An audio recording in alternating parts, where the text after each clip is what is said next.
General Ivan, distinguished guests, past and present members of the 1st Battalion, 102nd Infantry, descendants of Seicheprey veterans, if we have any here, ladies and gentlemen. I'm George Ripley, Chair of the Connecticut Militia Heritage Committee, and on behalf of our committee, the Connecticut State Library, the Museum of Connecticut History, and the Connecticut Military Department, I'd like to welcome you today to today's event, remembering Seicheprey when Connecticut stopped the Hun. I'd now ask you to please stand for the presentation of the colors.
Thank you.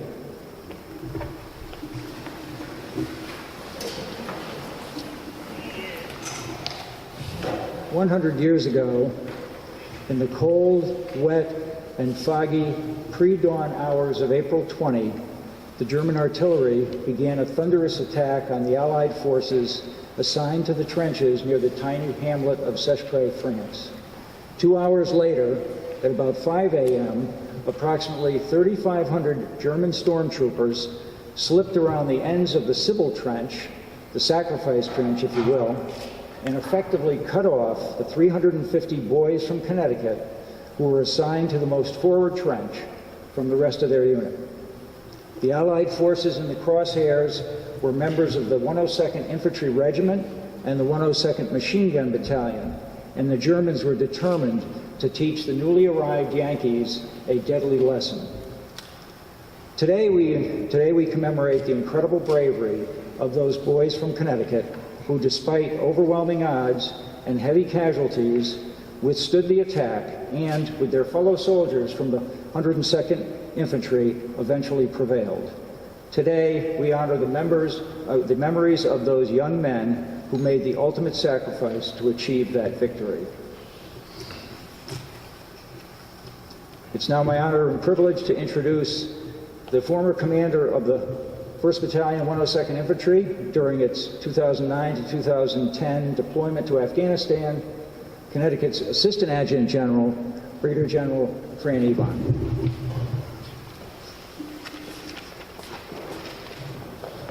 Thank you to George and Dave and the entire committee for putting on today's program. They do some great work.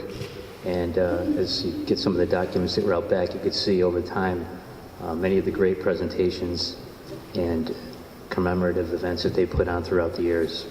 It's an honor and a privilege to be here, and I'm proud to say that I have served with the 102nd and the mighty Iron Grays. While 100 years have passed since the Battle of Seicheprey, those years have not in the least diminished the courage and heroism displayed by the brave men of the 102nd who were on the front lines back then. Nor have the years diminished the pain experienced by the families of the 81 soldiers who lost their lives during that battle. It is important that we set aside time during our busy lives to remember and honor those who have went to war for all of us, those who have made the ultimate sacrifice.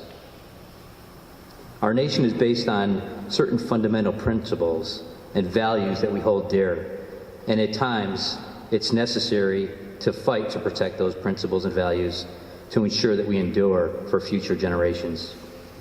World War I was such an occasion. The brave soldiers of the 102nd from New Haven and other Connecticut towns and cities faced the horrors of war back then for all of us to enjoy the liberties and freedoms that we enjoy today. The 102nd Infantry is a remarkable unit with a lineage that stretches unbroken from the earliest days of our state and nation to our present. We are indeed fortunate to this day to have such talented and dedicated individuals who have been and still are willing to raise their right hand, to take an oath, and to be part of something larger than themselves. This concept that we often refer to as selfless service and sacrifice. We are grateful to their families who have supported them over all these years, and to the descendants of the soldiers who fought in Seicheprey who are here with us today. I am honored and proud to be part of this remarkable heritage, and I salute all past and present members of the 102nd, especially those who fought in the Battle of Seicheprey on this day 100 years ago. I can assure you the fighting spirit of the 102nd Regiment carries on. Stand forth. Thank you.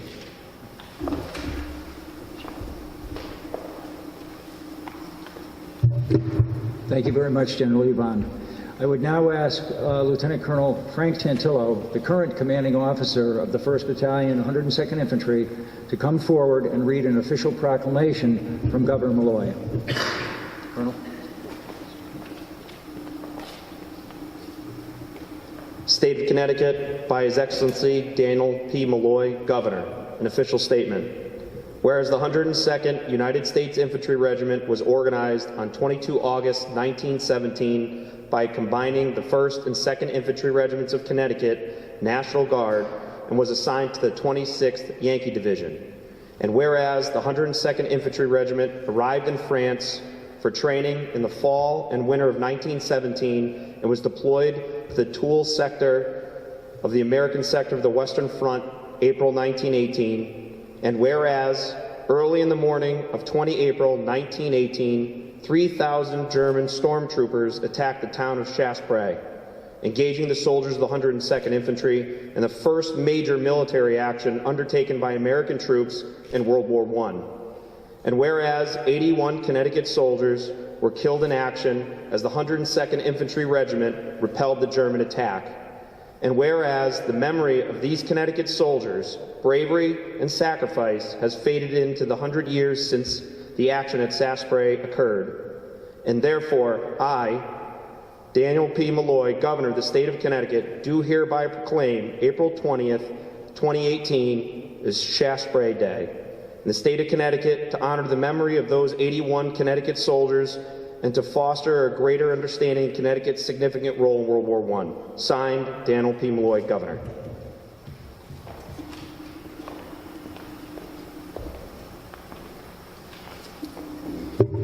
Thank you very much, Colonel Tantillo. At this time, members of the 1st Battalion, 102nd Infantry will read the names of the soldiers who died at the Battle of Seicheprey. Sergeant Major.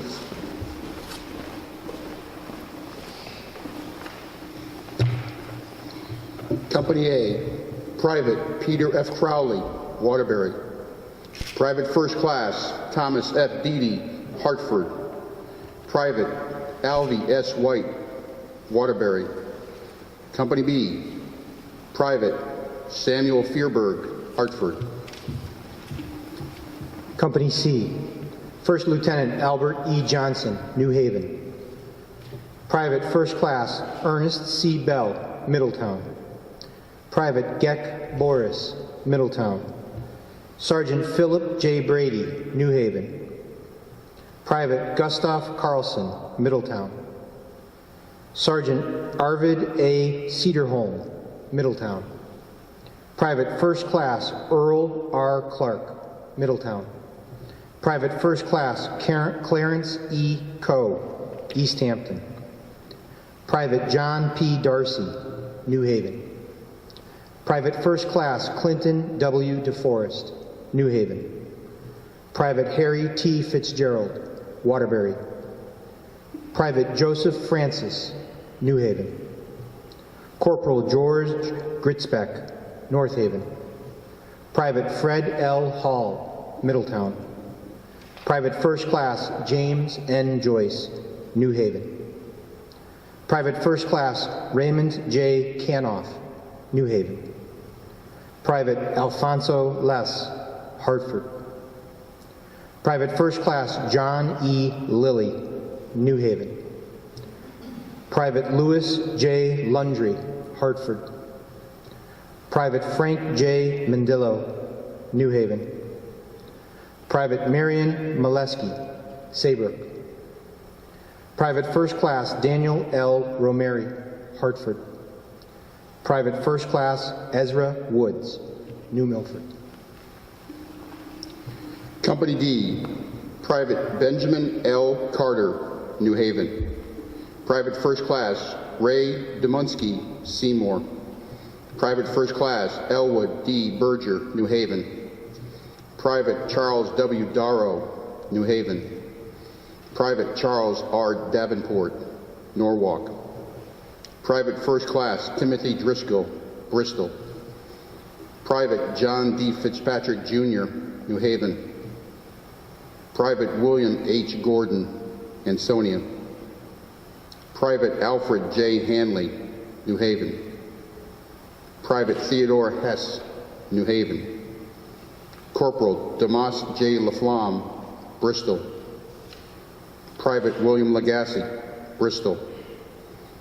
Private Elmer G. Liddon, Bristol.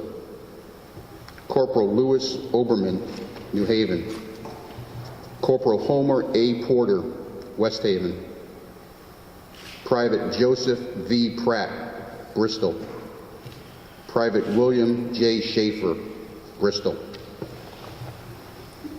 Company E, Private First Class Benjamin Kasha, New Britain. Mechanic Frederick E. Ruckelshausen, New Haven. Sergeant Emil Senger, Seymour. Private Adam, Private Albert Adams, New Britain. Private John S. Cunningham, Bridgeport. Private Stanley Du Bois, Vernon. Private First Class George A. Fairchild, Danbury. Private Joseph Tomalonis, Jr., Simsbury. Private First Class Jacob Temporovowski, Seymour. Company F, Private Robert B. Remington, Hamden. Company H, Private Fred Clough, Waterbury. Company I, Private First Class Jesse M. King, Meriden. Private Francis Barnes, Plainville. Sergeant Edward J. Klein, Meriden. Private David F. Lindgren, New Britain. Private Daniel E. Murdoch, Meriden. Private First Class William J. O'Brien, Bridgeport. Private William F. Odell, New Britain. Corporal Arthur J. Paulson, New Britain. Sergeant Joseph Sokovich, New Britain. Company K, Corporal Stanley J. Shaw, Wallingford. Company L, Private First Class Henry E. LaCroix, Meriden. Company M, Captain Arthur F. Locke, Hartford.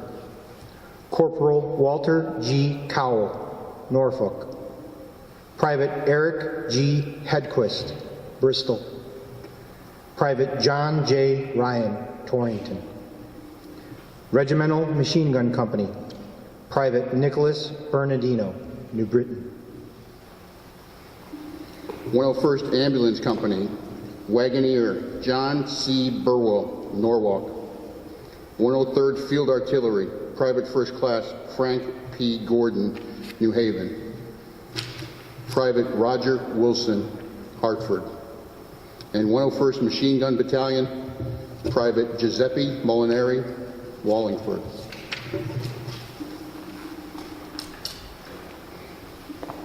Thank you very much. I would now ask that everybody stand, please.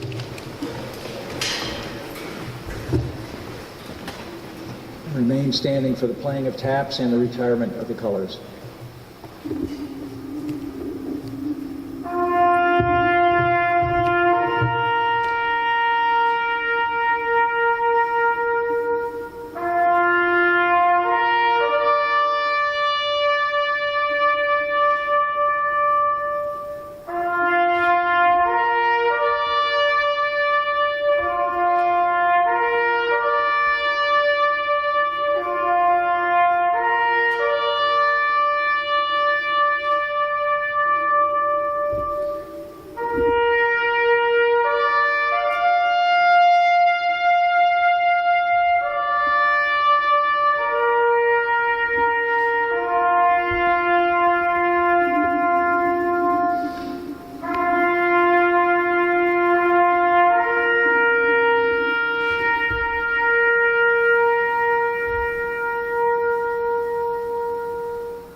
You can be seated.